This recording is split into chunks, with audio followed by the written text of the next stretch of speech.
السلام عليكم ورحمة الله وبركاته. النهاردة إن شاء الله عاملين مع بعض صينية بطاطس. طبعا المكونات بتاعتها أهو. عاملين قوطة فرمينها نص فرمة كده، ومقطعين القوطة بتاعت البطاطس بتاعتنا حلقات. تمام. وحلقات بصلتين حلوين كده، وحاطين كل التوابل بتاعتنا.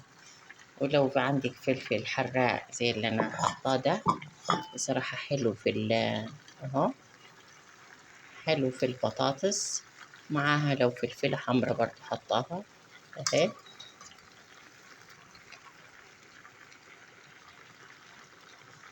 تبقى حلوة، تديلها طعم حلو.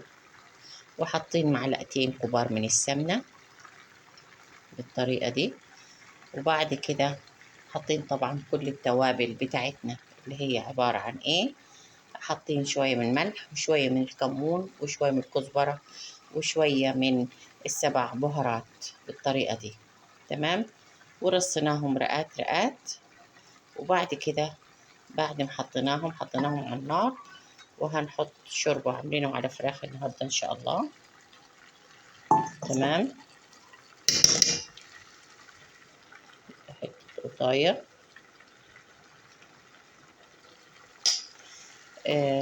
تمام. هناخد الشوربة بتاعتنا، بسم الله الرحمن الرحيم، كده ونحطها. نمسك كده برضو، وبرضو نحطها كده معانا في البطاطس.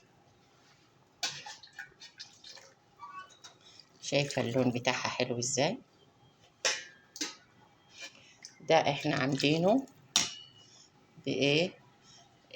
فاكرين الفلفل الأحمر اللي احنا جبناه وسلقناه، وبعدين بعد ما السلق ضربته في الخلاط وصفيته.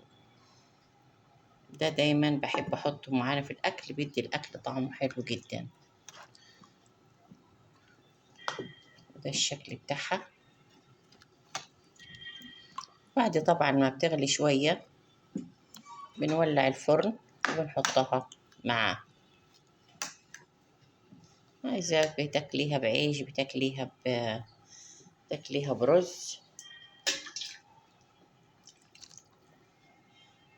تبقى حلو. الفرخة بتاعتنا طبعا بنشويها أو بتحمريها براحتك. تمام. وطلعة بالطريقة دي. ونبقى نفلفل معاها طبعا شوية رز، أو تاكليها بعيش، بتبقى حلوة جدا. تمام. لو عجبك الفيديو ما تنسيش تعملي لايك واشتراك في القناة، ونفعل الجرس عشان انتوا كده محدش بيشترك وبيفعل القناة ولا لايكات خالص، وانا كل ما بعمل فيديو بنزله. تمام. ونقول بالهنا والشفا، والسلام عليكم ورحمة الله وبركاته.